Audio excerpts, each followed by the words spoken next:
Hello, everybody, and welcome back to Across State Lines. I'm your host, Danielle. Thank you so much for tuning in to episode 5 of the podcast, where we will be discussing the 1954 murder of Daniel Wood Jr., who left his gray Maine home one summer day to go fishing with friends, but never returned. Shortly after Daniel left, he called his mother to inform her that he had been offered a part-time summer job selling needle kits door to door, and that he would be home around dinner time. When he didn't arrive back at the Wood home, a search ensued, but it wasn't until 9 days later that his brutally beaten body was discovered floating in the Androscoggin River. Some people believe that Daniel's murder could be related to the murder of another little boy, 6-year-old Raymond Trudeau from Canada, whose dismembered body was found in a trash pile a few days after what was meant to be his 6th birthday. Raymond's murder was solved, however, and his killer was executed before he could ever be spoken to about the case of Daniel. Before we jump into the case of Daniel Wood, I would like to remind everyone that Across State Lines is now available on all podcast listening platforms, including Apple Podcasts, YouTube, Spotify, and more. So if you would like to give us a follow or leave us a rating or a review wherever you listen, it would be greatly appreciated.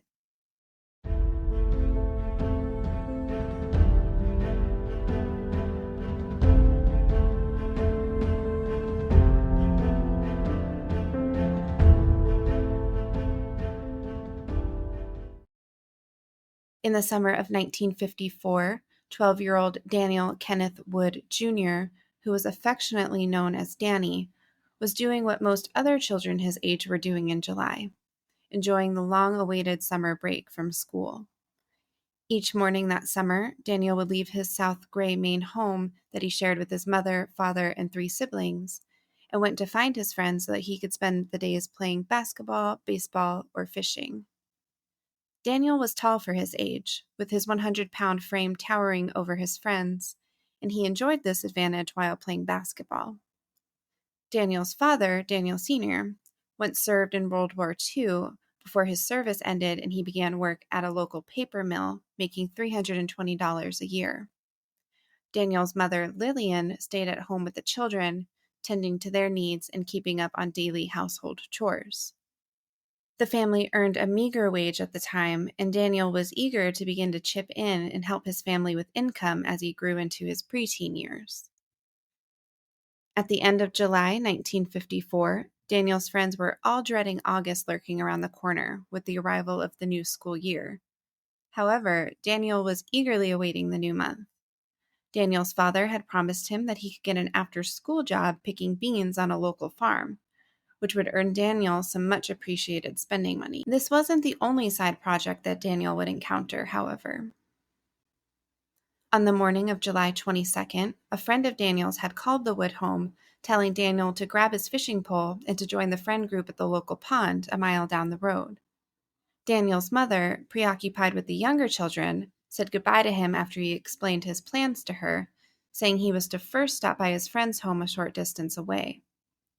The door closed behind Daniel, and his mother later stated that she had heard the sound of a car door slamming as soon as he left, which she found odd as she had assumed Daniel would be walking to meet his friends. This would be the last time Daniel's mother ever saw him, but it wouldn't be the last time she would hear from him. A short time after Daniel left his house, a phone call came into the Wood home from a corner store about 3.5 miles away. Daniel was on the other line, which was strange to his mother because he hadn't been gone long enough to have traveled there on foot. Daniel had called to explain that he had been offered a job with a door-to-door salesman, where he would be making house calls for 50 cents an hour. Proud of her son for his entrepreneurial drive, she congratulated him, but also reminded him to be careful. And then Daniel's mother agreed to the arrangement after he promised that he would be home before dark. In what would come to be incredibly eerie foreshadowing, Daniel's mother stated to him, quote, "Don't ride with strangers or you may not come back alive," end quote. Daniel laughed this statement off, saying to his mother, quote, "Don't worry, I'll be back tonight for dinner," end quote. When dinner time arrived and Daniel still wasn't back, his parents began to grow worried. They quickly contacted all of Daniel's friends and family, and no one had claimed to have seen him that day. He didn't show up for fishing with his friends, and extended family members claimed he hadn't come around. The Wood family would quickly report their son as missing. When officers arrived to search for Daniel, one of the first people that they spoke to was Edra Wilkinson, who owned the corner store where Daniel had placed the call to his mother. However, they didn't seem to get much information from her, other than she had claimed she had seen the boy in her store that day, and she watched him leave and run up the street. When Edra confirmed the time that Daniel was in her store, Daniel's father felt a sense of remorse. He had been merely 200 feet away from the corner store at that time, filling air into his tires. He stated that he hadn't seen his son, but believes his son may have seen him, saying, quote, "I'm sure he must have spotted my car. He might have thought I wouldn't let him go." End quote. When asked by authorities if Daniel Wood Sr. believed that Daniel would have run away, he said, quote, "He's a good, level-headed boy who absolutely would not run away. He was happy here with his boat and mother and with fishing and playing ball. If he were able, I know he would call home." End quote. 5 days into the search, police had spoken to a handful of witnesses, some credible and some not. A man in Worcester claimed to have seen Daniel on the 22nd, but it wound up being a case of mistaken identity. However, a schoolmate named Donna Aberly claimed that she had seen Daniel on the afternoon that he disappeared, and in fact, she had even spoken to him. Donna stated that she had seen Daniel near Dry Mills School, and that he had been in a maroon-colored sedan that was occupied by Daniel, an unknown man, an unknown woman, and 2 children that she had never seen before. She claimed this man had a dark complexion and white hair, but she hadn't known him, and he had stopped the car so he could look at a road map. Daniel had shouted hello to Donna, and afterwards, the car left heading towards Little Sebago Lake on Poland Springs Road. As the car left, Donna had noticed the car's plates were yellow and not Maine plates. The plates must have been from out of the state or out of country. A handful of witnesses had come forward with very strange but interesting sightings of Daniel as well. They claimed that a boy matching Daniel's description had knocked on their doors on the afternoon of July 27th, 5 days after he had been reported missing, attempting to sell needle sets. Another woman in Connecticut stated that she had a boy knock on her door that matched Daniel's description, and when she had asked the child about himself, he claimed that he was from New York. This confused the woman as the child had no hint of a New York accent. Despite these out-of-state sightings, the police wanted to search much closer to home, literally at the home of Daniel and his family. Authorities not only searched the interior of the home, but also the woods surrounding it, where they had found what looked to be blood-stained towels in the woods behind the house. They had also seized a dress that had been turned over by Daniel's mother, which investigators believe had traces of blood. Nearby ponds were also drained and searched, but there was no sign of Daniel. While the family waited for any news of Daniel's whereabouts, a strange phone call came into the home which Daniel's mother answered.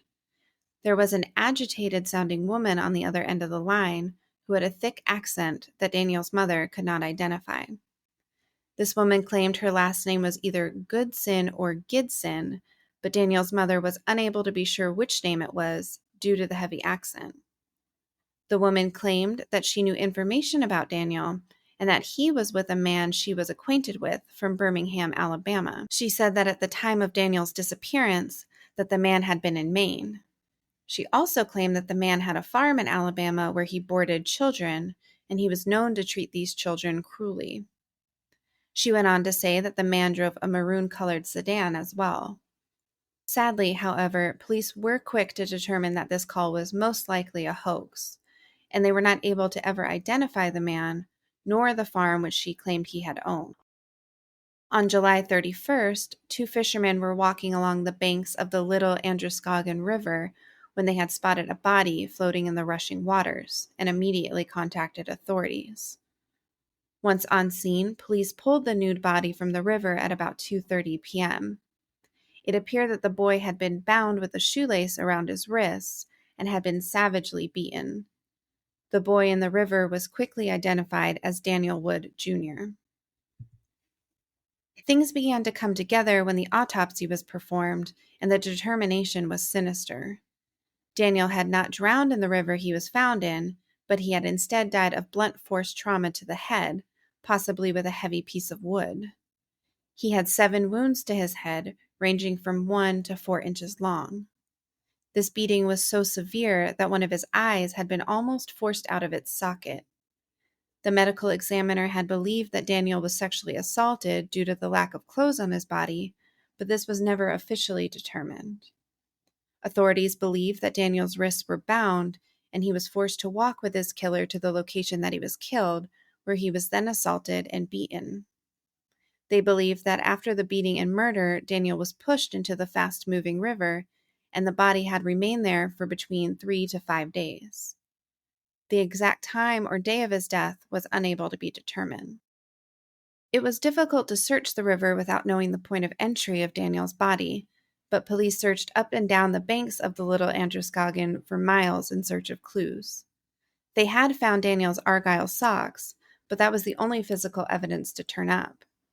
They were not able to find any blood or signs of a crime scene along the banks, and police determined that the killing most likely happened elsewhere, and Daniel's body had been transported to the river to be dumped. Despite their search, it appeared that some physical evidence had been missed by authorities. A handful of Daniel's clothing items had been discovered by citizens buried under a pile of rocks in already searched areas, and his pink horn-rimmed glasses had been found in a tree. The fact that this area had already been searched led authorities to believe that the killer had returned to the area to place the items of clothing where they had been found on the second search. A local farmer had found the handle of a sledgehammer 150 yards away from where Daniel's body had been pulled from the water, but sadly, rains had come through the area in the time of the search for Daniel, and authorities were unable to determine if there was any blood or hair on the handle. Daniel's funeral had been scheduled for August 2nd, 1954. On the morning of the funeral, the Woods family had heard a knock on their door, and expecting friends and family, they were surprised to see a police officer instead, with a note in hand. The Attorney General had ordered a second autopsy on Daniel's body, along with a handful of other tests that they wanted to perform. These examinations were to be performed by an out-of-state pathologist, a doctor from Harvard Medical School. Amplifying their grief, the Woods family had to quickly cancel the funeral, knowing instead of resting peacefully in the ground, that their son would be again lying on another autopsy table. This second autopsy had shown no conclusive evidence that Daniel had been sexually assaulted, contrary to the first autopsy findings. That night, a man was apprehended and taken into the Westport, Maine police station for questioning. This 28-year-old man had been stopped by police for a traffic violation and stated that the man had 4 young boys in his vehicle. The man said that he had picked up the boys from different locations in Portland and South Portland, and when asked why exactly this man had random young boys in his car, he stated, quote, "I just like to have boys ride around with me," end quote. Despite this unnerving statement and the fact that the man had the boys in his car, police did not feel that they had enough on the man and were forced to let him go. It appears that the man has never been charged in connection with Daniel's murder. A man from Michigan, Herman Barmore, who had killed a Boy Scout named Peter Gorham in a similar fashion, was also seriously considered as a suspect in Daniel's murder. The man had killed the 12-year-old Boy Scout in 1955 after abducting Peter from the road where he was walking, sexually assaulting him, and then shooting him in the head with a rifle. Herman was eventually caught in the 1960s in Dateland, Arizona, and was sentenced to life for the crime. However, when Herman was spoken to, he claimed that he hadn't been in Maine at the time of Daniel's murder and said to police, quote, "Anything that I know is going to the grave with me," end quote. A newspaper article from July 22, 1964, stated that one of the officers working on Daniel's case had said, quote, "He said he wasn't in Maine at the time, but we know he was," end quote. Police tried to speak to Herman about Daniel's case, but the man refused to speak to officers every time they traveled to Michigan to interview him. With very little to go on, police expanded their search into nearby areas, including Canada. In Canada, they discovered that on the same day as Daniel's discovery in the river, another boy, Raymond Trudeau, had disappeared the day after his birthday. On July 27th, Raymond had been anticipating his 6th birthday party, but instead of celebrating with friends and family, he had gone missing. Raymond had walked to his father's work to ask his father if he could buy an ice cream cone, but Raymond's father had told him that it was too close to dinner time, so Raymond began to make the trek back home. He never made it back to his house that evening. Sadly, on July 31st, Raymond's body was discovered on the sidewalk in Montreal on a street beside a river. Early that morning, a truck driver had spotted 2 cardboard boxes on the side of the road next to a pile of rotting vegetables and fruit. The truck driver had noticed newspapers sticking out of the boxes, and the newspaper had been covered in blood.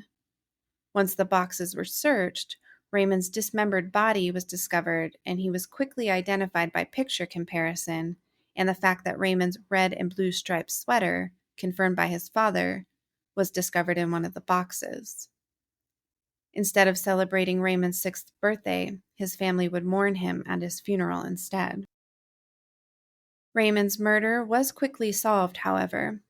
A man named Lucien Picard was charged with the murder of the young boy, and he was determined to be guilty due to the evidence he had left behind. Inside Lucien's home, police found a clipped newspaper advertisement, which was linked to the newspaper that had wrapped Raymond's body. The newspaper in the box had a hole from a cutout advertisement, and the advertisement found in Lucien's home matched perfectly in the hole. Lucien claimed that he had lured Raymond off the street on July 27th and then brought him back to his house. He stated that when Raymond began to scream, Lucien had strangled him. He also claimed that he had a severe drinking problem and that he could not remember all of the crime that took place. On top of this, Lucien's roommate was also charged with gross indecency involving minors. Lucien was hung for his crimes on February 11, 1955. Many people believe that due to the close proximity of Maine to Canada, along with the fact that in 1954, Quebec, where Lucien lived, had yellow license plates, which were seen by Donna on the maroon sedan, that the 2 crimes could be linked. Many people believe that Lucien could be responsible for the murder of Daniel. However, this was never able to be determined, and since Lucien was now dead, they were unable to question him about Daniel's murder or his whereabouts on the day of July 22nd. In another strange twist to this case, in 2003, the Woods family began to receive letters complaining about the Maine police. The letters, which partly rhymed, were written by someone signing off as Ronald Ridge. Ronald claimed that as a child, he was sexually assaulted by a man that had lived near the Wood family along Route 100. A copy of this letter had been sent to over 200 lawmakers of Gray, Maine, and nearby Portland.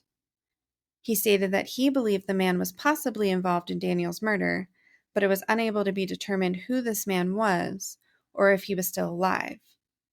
Part of the letter from Ronald Ridge read, quote, "I know the experience I went through.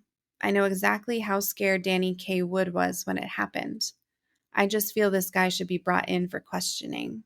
End quote. Due to the letters, police did briefly reopen Daniel's case again in 2003, but what became of this is unknown.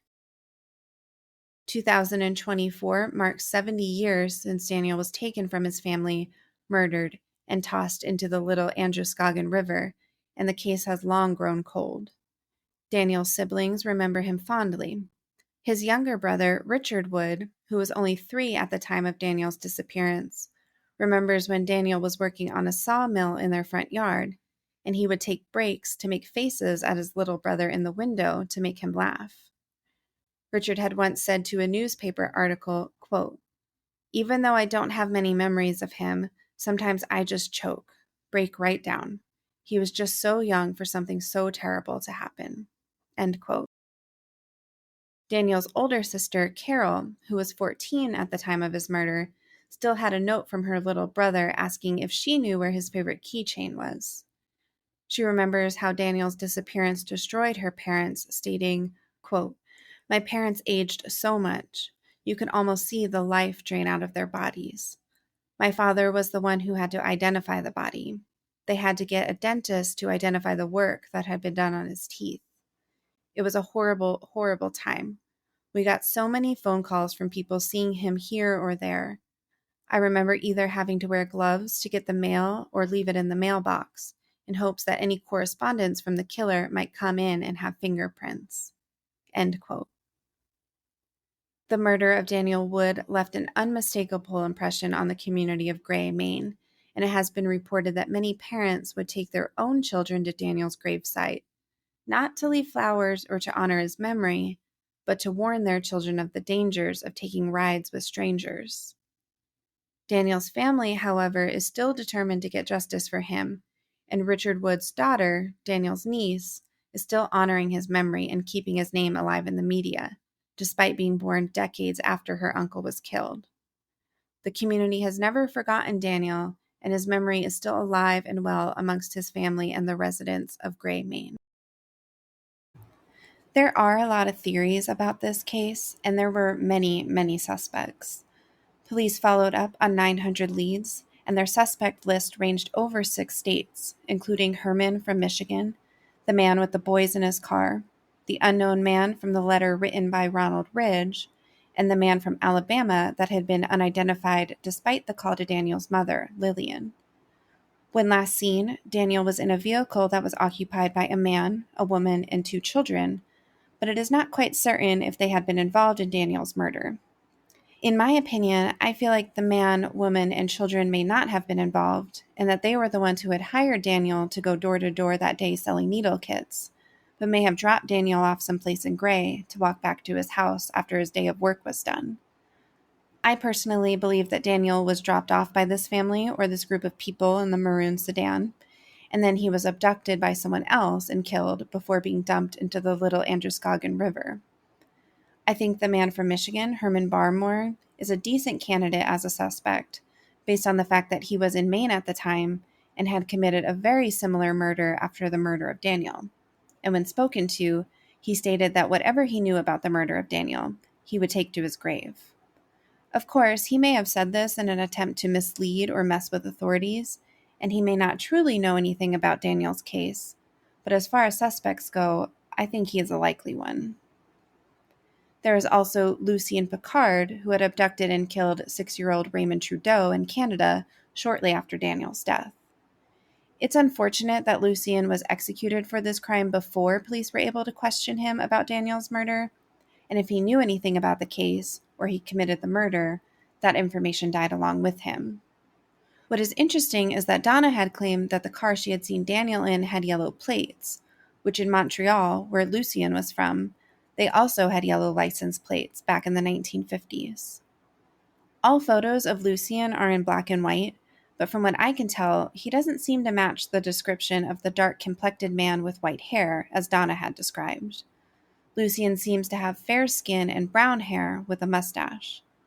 On top of that, the murders of Daniel and Raymond seem to differ in a lot of aspects. While it is true that not all killers follow the same MO for each of their murders, in most cases, killers feel comfortable following the same patterns that they got away with before. Raymond had been abducted and brought to Lucien's house, and then strangled and dismembered before being placed on a public street inside of a cardboard box. Daniel had been taken and savagely beaten, then tossed in the river. While it is true we don't know the actual location that Daniel had been killed at, and he may have been taken to Lucien's house after he was abducted, I would imagine that it would be rather difficult to get across the border with a boy you've just abducted, unless Daniel was threatened to stay quiet after passing over the border, or if there wasn't any border patrol at the time. The letter from Ronald Ridge is intriguing, but it is unable to be verified if there was any truth behind it. It's unclear if the police were ever able to determine who the man that had sexually assaulted Ronald was, but it was said that this man had lived up the road from Daniel and his family. It is possible that this letter could be a hoax, but sadly there's little information out there about the letter, and if they were ever able to determine who Ronald Ridge actually was, or if this was a fake name in the first place. Sadly, the case of Daniel has long gone cold, and while there are a handful of decent suspects to look at, all suspects in this case are now deceased, and it seems nearly impossible that this case will ever be solved. I would imagine that the best chance authorities have to solve this case would be to revisit the evidence to see if they could lift any DNA off of the items behind, such as Daniel's socks, glasses, or the handle from that sledgehammer. It's possible that if they could lift any DNA from the evidence and run that DNA through a genetic genealogy database, there could be a match to a relative of the killer. But after 70 years of the DNA sitting in evidence storage, the DNA may be too degraded to even test if there was any to find. Despite it being 70 years, Daniel's family is still incredibly eager to have his case solved, and the desire to get justice for Daniel has been passed down through the generations in the family, with Richard's daughter continuing to shine a light on her uncle's case in the media. Thank you so much for listening to Across State Lines, and we will be back next week to dive into another unsolved case. Please follow or subscribe to Across State Lines on your podcast listening platform, so that way new episodes will drop directly into your listening feed. If you'd like to rate or review Across State Lines on whatever platform you listen to, it would be greatly appreciated. Thank you so much, and join us again next week.